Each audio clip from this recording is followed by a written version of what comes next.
Wie man aus dem das macht, sehen wir sofort in den nächsten 5 Minuten bei der Patricia. Schmeckt dort sie jetzt schon fantastisch. Einen guten.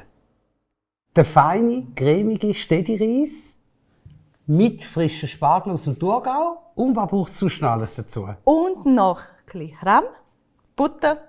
Wir machen Spargel mit dem Schinken. Wow. Freiwillig, wenn man will. Ein bisschen Olivenöl, Parmesan und verschiedene Stedi-Gewürze. Vor allem heute Herdöpfelgewürz, Stickhuspfeffer, Stedi-Bouillon und getrocknete Zwiebeln. Das du brauchst für den Reis anstelle Salz, richtig? Ja, ist ja klar. So müssen wir das machen. Du auch. Hey, ich freue mich jetzt schon wieder. Ja, dann schnell gehen, wieder kommen. Bis nachher. Okay, bis Danke. bald. Ciao. Tschüss. So, hast du vorher gesehen, es ist ein cremiger Reis, das wir heute machen. Und warum sage ich das so und nicht Risotto? Ich mache nicht mit Risotto-Reis, ich mache mit ganz normal Langkornreis. Die Rezept ist irgendwann mal erfunden worden, also nicht von mir, das existiert. Und es geht darum, man kann auch bis einen gewissen Grad einen cremigen, sämigen Risotto, also Reis kriegen, ohne dass ich Risotto-Reis habe, ohne dass ich die ganze Zeit dort muss rühren. Ich mache einen Reis, mache hier natürlich eine kleine Luxusversion, oder, mit Stedi-Bouillon.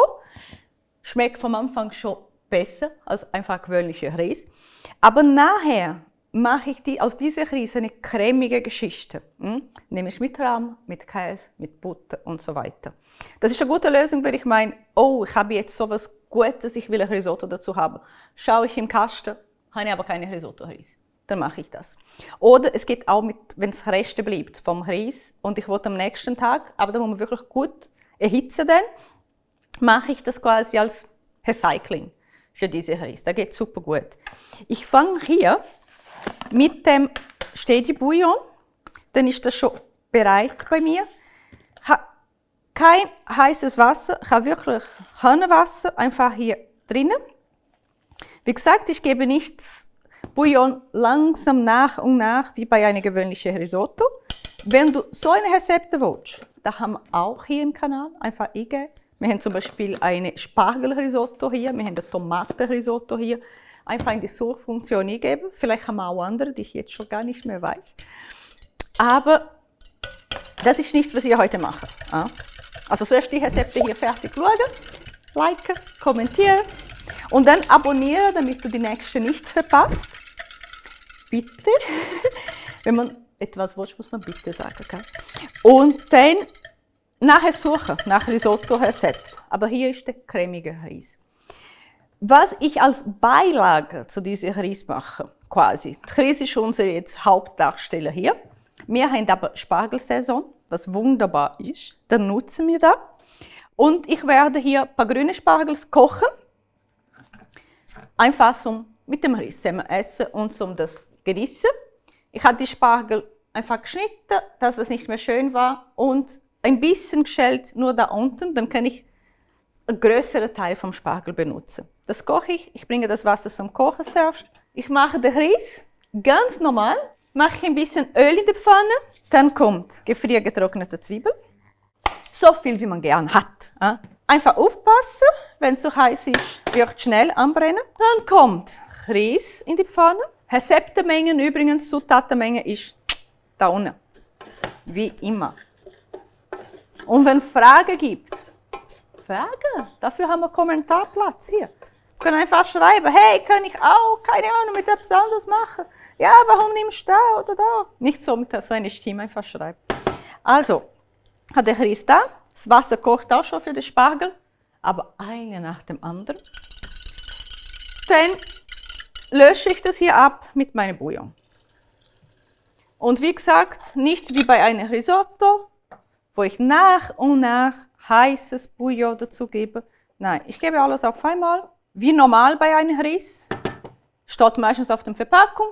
Sonst machen wir in der Regel ein Teil Reis und 1,5 Menge Wasser oder Bouillon. Ich lasse es hier noch, falls nicht genug ist.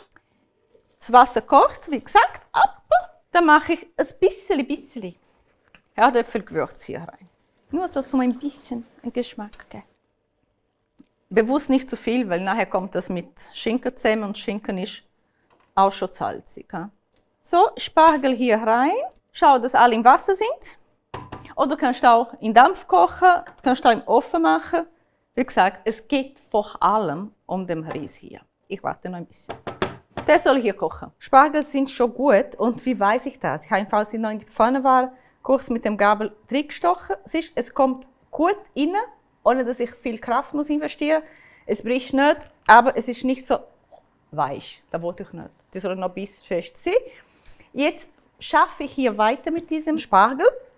Ich werde einfach jede einzeln mit Schinken einrollen, lasse ich vorbereitet und kommt das nachher auf dem Teller mit dem Reis zusammen. Mache ich das mit allem Spargel, bis ich entweder keinen Spargel oder keinen Schinken mehr habe. Schinken ist vorher fertig geworden. Die sind so, wie ich will, fertig. Die hier esse ich auch so, kein Problem. Der Reis ist in der Zwischenzeit auch so weit. Ich gehe. Entweder hätte ich das vorher schon gemacht, ist auch möglich, oder so frisch wie jetzt. Du siehst, es ist kein Risotto. Es ist einfach ganz normaler Reis, ein bisschen dunkel, weil ich Bouillon anstatt Wasser genommen habe. Das ist der einzige Unterschied. Aber das wird so ein stetig cremiger Reis. Ich nehme dann eine ein bisschen größere Pfanne, mache ich ein bisschen Olivenöl drin. Ich habe die Pfanne noch nicht eingeschaltet. Ne? Es ist noch kalt dort. Dann kommt hier Butter hinein. Ich schalte jetzt das Herd ein. Alles weg von dem Löffel. Lassen wir da. Butter aufschmelzen. Dann kommt mein Reis hier. Alles. Jede Körner. Aber Patricia, nicht vergessen, es ist zu heiß. Und jetzt einfach so nehmen wir das ganze Butter hier mit dem Reis vermischt ist. Und jetzt kommt der Trick. Ich gebe Rahm dazu. Ich gebe natürlich ein bisschen Herdöpfelgewürz dazu. Stickhuspfeffer.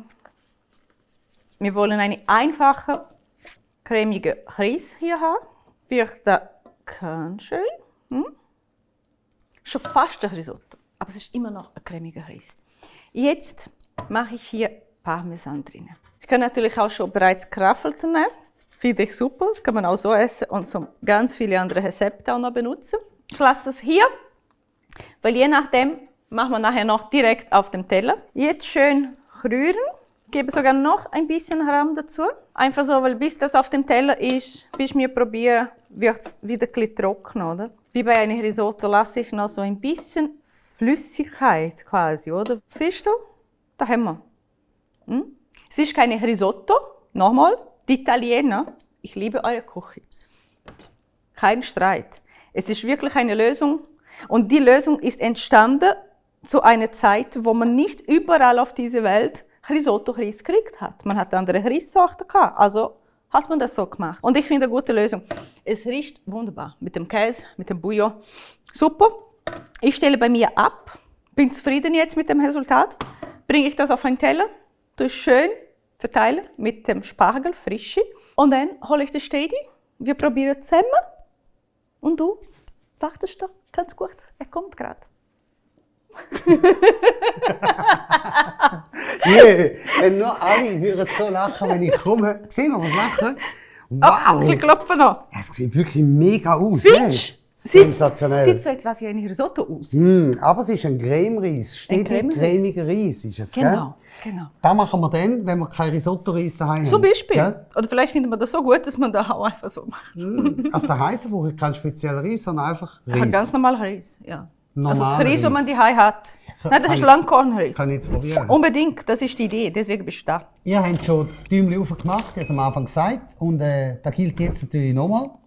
Ihr dürft mir auch gerne Kommentare schreiben, wie sie es macht. Weil wenn sie es nicht so gut macht, dann Dann kannst du Koch machen. kannst du kommen, besser kochen. Aber das glaube ich fast nicht. Oder mit mir zusammen. Ich hätte mal einen Kollegen hier auch. Wäre schön. Gut, wir haben auch schon zusammen gekocht. Gell? Ja. Wenn du es noch nicht gesehen hast, kannst du irgendwo das suchen. Es gibt auch Rezepte, wo wir zusammen kochen. Er kann es auch. Fantastisch kann ich das. Schmeckt sehr, sehr fein. Ist das gut? Sensationell. Also, er hat gesagt vorher, oder besser ein bisschen mehr Rahm, weil bis wir essen, jetzt ist natürlich schon auf dem Teller, mit dem Käse und so weiter, dann trocknet wieder, oder? Das Reis saugt die Feuchtigkeit. Man kann deswegen ruhig ein bisschen mehr, dann sieht es so nach viel aus, aber nachher auf dem Teller passt. Fantastisch. Oder? Danke Ich gebe vielmals dir noch ein fürs Messer, Kochen. kannst du noch die Nein, ich würde jetzt hier so ein bisschen, du weißt, nimmst, ja, so noch ein bisschen besser. Händchen nehmen. Noch besser. Spargel kann man auch so essen. Super, oh, das mache ich auch gerade. Dann esse ich nachher nur den Risotto. Ich esse in dem Fall, sage ich schon mal vielen Dank fürs Dabeisein. Bis nächstes Mal. Danke. Danke dir fürs Kochen. Gerne. Danke euch fürs Zuschauen. Bis in einer Woche. Wir sehen uns wieder. Und einen wunderschönen Tag. Bye, bye. Ciao, ciao. Hey, fantastisch. Der Schwarzwaldschinken, der ist richtig gut.